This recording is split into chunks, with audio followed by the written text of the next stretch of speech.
नमस्कार, प्रणाम मेरे प्यारे विद्यार्थियों। आज मैं आप लोगों के लिए उपस्थित हुई हूँ। मैं आज चाहती हूँ कि आप लोग समझें कि कॉलेज आना क्यों इम्पॉर्टेंट है।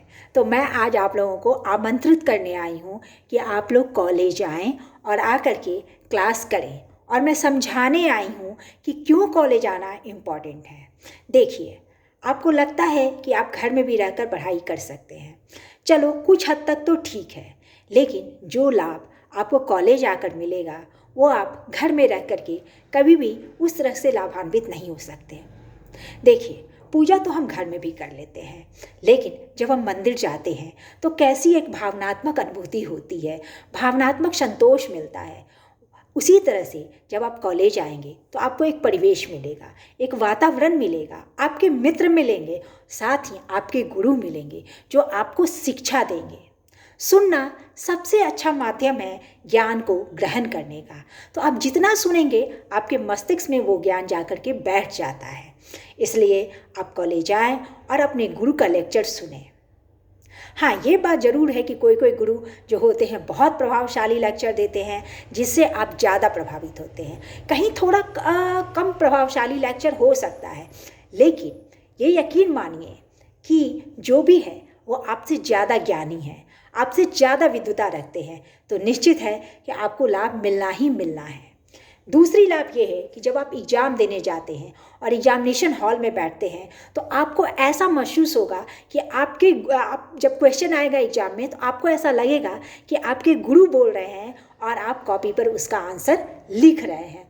जब मैं जमशेदपुर वुमेंस कॉलेज में थी तो मेरी जो विद्यार्थियां थीं, बहुत संख्या में वहाँ स्टूडेंट्स आती थीं और वो उस समय कहा करती थी कि मैडम, हम लोग को लगता है एग्जामिनेशन हॉल में कि आप बोल रही हैं, आपका स्वर गुंजित होते रहता है और हम लोग उसको लिख रहे हैं। न जाने कितनी लड़कियों का ये स्टेटमेंट है, खुद का किया गया अनुभव है।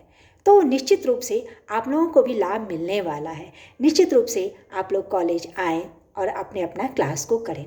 दूसरी लाभ की बात करूं कि दूसरा लाभ यह होता है कि जब हम देखेंगे कि मान लीजिए कि कोई कोई विषय जो होता है आपका, कभी कभी आपको बोरिंग सा लगता है। जब आपके शिक्षक पढ़ाते हैं तो आपको लगता है कि आपको समझ में नहीं आ रहा है। तो आपको क्या करना है, आपको जब क्लास में आते हैं तो नेक्स्ट दिन क्या पढ़ाई होने वाली है उस विषय का टॉपिक को आपको पहले ही पूछ लेना है कि सर अगले दिन क्या पढ़ाइएगा। तो जब आप टॉपिक पूछ लेंगे तो उसको थोड़ा घर से पढ़ के आइए। जब आप पढ़ के आएंगे तो वो थोड़ा आपके लिए समझा हुआ होगा, तो आपको बोरिंग भी नहीं लगेगा और आपको अच्छी तरह से समझ में आएगा। जब शिक्षक आपसे कहेंगे कि आप प्रश्न पूछिए, आप क्या पूछना चाहते हैं, जब आप लेक्चर वो देंगे तो आप बहुत सहज ढंग से प्रश्नों को पूछ पाएंगे, अपने डाउट्स क्लियर कर पाएंगे और आपका एक कॉलेज में एक अलग ही धाक, एक अलग ही क्लासरूम में पर्सनालिटी आपका डेवलप होगा और आप लोगों के नज़र में आएंगे। तो इस तरह से ये सब कुछ लाभ होते हैं। इसी तरह से जब मैं आगे बात करूं कि पढ़ाई को लेकर के है कि किस तरह से हमें पढ़ना चाहिए। मान लीजिए कि आपको कॉलेज में पढ़ाया गया, ठीक है, अब आपको उसको क्या करना है, उसको घर आके थोड़ा सा रिवीजन करना है। जब आप रिवीजन कर लेंगे तो क्या होगा, वो पढ़ना आपके लिए आसान हो जाएगा और आपको जल्दी जल्दी समझ में आते रहेगा। कितने विद्यार्थियों का प्रश्न रहता है कि कितने देर पढ़ा जाए, अगर हम ज्ञान पढ़ें तो कितने देर पढ़ें। देखिए, अगर आप कॉलेज रेगुलर आते हैं तो आपको उतने घंटे पढ़ने की आवश्यकता ही नहीं है। आप 3-4 घंटे भी बैठ के अगर पढ़ लेंगे तो यकीन मानिए कि आपका पढ़ाई उससे ही हो जाएगा। मैं तो ये भी आप सभी विद्यार्थियों को कहती हूँ कि अपने जो क्लास के जो आपके बुक्स हैं उसको पढ़ने के अलावा भी आप दूसरे विषयों को भी पढ़िए, उसका भी ज्ञान अर्जित कीजिए। आपको अभी के लेवल में लगता है कि आपका जो विषय है वही इम्पॉर्टेंट है, दूसरी चीज़ें पढ़ के आप क्या करेंगे। लेकिन जब आप थोड़ा आगे बढ़ेंगे तो आपको लगेगा कि सब कुछ एक दूसरे से मिक्सअप है और आपका ज्ञान जो है, दूसरा भी ज्ञान जो है आपके पर्सनालिटी को डेवलप कर रहा है, आपके ज्ञान को वर्धित कर रहा है। तो निश्चित ही जो पढ़ाई होती है, जो एजुकेशंस है, जो ज्ञान है, चाहे आप कहीं से भी लें, उसका एक अपना ही महत्व होता है। इन सब के साथ साथ कुछ विद्यार्थियों का प्रश्न रहता है कितने घंटे पढ़ा जाए। अब देखिए, कितने घंटे पढ़ें, तो 3-4 घंटे हो गए और मैंने कहा कम से कम आप 3-4 घंटे पढ़ें। इन सब के अलावा है कि किस तरह से पढ़ा जाए। देखिए, कुछ विद्यार्थी क्या करते हैं, घर आते हैं और क्या हो जाता है, पलंग पे बस लेट गए, लाइट जल रही है, ठीक है, लाइट जल रहा है, बुक हाथ में है और बस लेट गए हैं। तो पहले बॉडी, हमारा शरीर धीरे धीरे रेस्ट में आता है। अब शरीर धीरे धीरे रेस्ट में आता है तो धीरे धीरे माइंड भी धीरे धीरे रेस्ट में आ जाता है। अब माइंड धीरे धीरे रेस्ट में आ जाता है तो क्या होता है, हमें फिर नींद आने लगती है और हम क्या होता है, सो जाते हैं। तो इस तरह से वहाँ पढ़ाई नहीं हो पाती है। तो सबसे अच्छा तरीका है कि आप कुर्सी टेबल पे बैठ के पढ़ें। और जब कोई गंभीर विषय पढ़ना हो तो निश्चित ही कुर्सी टेबल पे बैठ के पढ़ना चाहिए, ठीक है। और मान लीजिए थोड़ा हल्का है, रिवीजन करें, तो आप, अगर आपको डलनेस लग रहा है, थोड़ा सा सुस्ती लग रही है, तो आप मूवमेंट करके पढ़िए, घूम घूम के पढ़िए, उससे भी आपको निश्चित रूप से लाभ होता है। तो किसी भी हालत में लेट के पढ़ने वाला आदत मत डेवलप कीजिए। हाँ ठीक है, कुछ हल्का फुल्का देखना है तो आप लेट कर पढ़ सकते हैं, लेकिन उस आदत को आपको ज़्यादा डेवलप नहीं करना है। कुर्सी टेबल पर बैठ के ही आदत को आप डेवलप कीजिए और निश्चित रूप से अपने ज्ञान को वर्धित कीजिए और आगे बढ़िए जीवन में। इसी तरह से और भी ज्ञान को लेकर के बहुत सारी बातें आते रहती हैं और निश्चित रूप से आप जब कॉलेज आएंगे तो निश्चित रूप से आपका लाभान्वित होना स्वाभाविक है।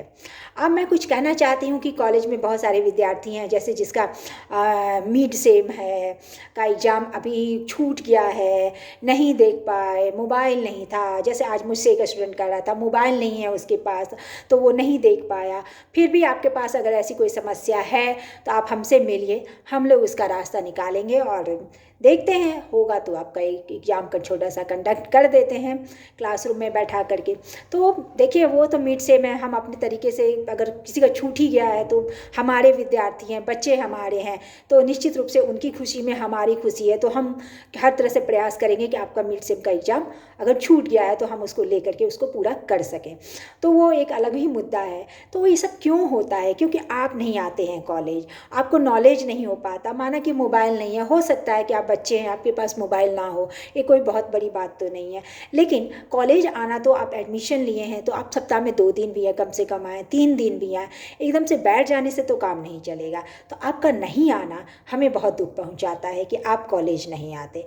आप लोगों को कॉलेज आना है, हम सब भी आपके लिए ही हैं और निश्चित रूप से हम चाहेंगे कि आप आएँ और ज्ञान को वर्धित करें। निश्चित रूप से आपको इस ज्ञान का लाभ होना ही होना है, आज ही नहीं, जीवन पर्यंत आपको लाभ मिलने ही वाला है।